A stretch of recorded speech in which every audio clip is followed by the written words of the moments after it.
Bonjour tout le monde, chers auteurs, chers lecteurs, bienvenue pour ce nouveau numéro de Livre en vrac, la seule émission du web où un éditeur présente lui-même les livres qu'il vient d'éditer.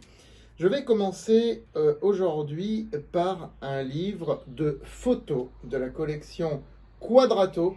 Vous savez, la collection spécialement dédiée aux livres de photos. Alors, c'est le 4e de cette collection. Donc, en moyenne, on en sort un par an. Chaque livre de la collection Quadrato est un événement. Et aujourd'hui, c'est un photographe connu, très connu dans le 9-3, dans le 93, Olivier Denis, qui nous présente 30 ans de noir et blanc. Les photos sont splendides. Les photos sont magnifiques, sont splendides à n'importe quelle page où je l'ouvre. Les photos, comme vous voyez, sont splendides. Et d'ailleurs, je reconnais ici, je n'ai pas fait exprès, Aïssa Toutiam, qui est auteur de la maison JDH Édition, que je salue au passage. Voilà, donc, non, vraiment des photos exceptionnelles, des femmes, mais pas que des femmes. Il y a de tout, comme vous le voyez, il y a de tout, vraiment à découvrir dans la collection Quadrato. On change complètement de sujet et je vous présente donc Henri, 84 ans, dans l'Omerta des EHPAD, écrit par Lydie Balou dans la collection Nouvelle Page. C'est un récit. Donc écoutez, je n'en dirai pas grand-chose, il va falloir que je vous le laisse découvrir. C'est la descente aux enfers d'Henri, 84 ans, dans un EHPAD, dénigré, complètement dénigré, déshumanisé. Vraiment à découvrir, alors que depuis le début de l'année 2022, les EHPAD sont au cœur d'un véritable scandale. Voilà, donc un récit poignant. Henri, 84 ans, dans l'Omerta des EHPAD, par Lydie Balou, collection Nouvelle Page.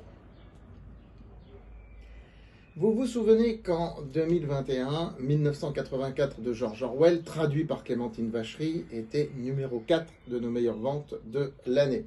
Eh bien, nous avons sorti une version luxe dans la collection Mémoire, enfin c'est pas une collection, dans notre fonds littéraire international Memoria Books. Nous avons sorti une version illustrée de 1984 qui reprend toujours la traduction de Clémentine Vachery, mais avec une lecture beaucoup plus confortable, puisque l'on est sur un grand format. Là, regardez par rapport à un intemporel, la différence. On est sur un grand format et bien sûr c'est illustré avec des illustrations bien sûr faites par Johan Laurent Rouault, des illustrations en couleur pour certaines, en noir et blanc pour d'autres. Pleine page, bien souvent des illustrations pleine page, enfin, voilà, qui viennent émailler le texte. Il y a 35 illustrations spécifiques, vraiment faites pour ce roman. Regardez, celle-ci est magnifique. Moi, c'est une des plus belles, je trouve, du roman, qui vient totalement bien s'intégrer dans la lecture et qui vous donne vraiment une autre lecture du roman.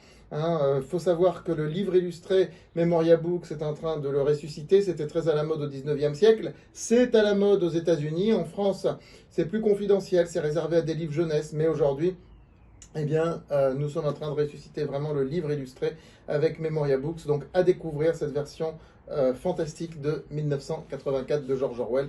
Et bien sûr, j'ai repris ma préface. Voilà, qui est d'ailleurs illustrée également avec un portrait qui a été fait de moi. 1984 de George Orwell, roman illustré. Alors, puisque nous restons sur les œuvres du domaine public, je termine par les intemporels, avec La machine à explorer le temps de H.G. Wells, 1895. Donc, tout le monde en a entendu parler. C'est moi-même qui ai préfacé cette œuvre, j'en suis fier. À découvrir, à redécouvrir, La machine à explorer le temps.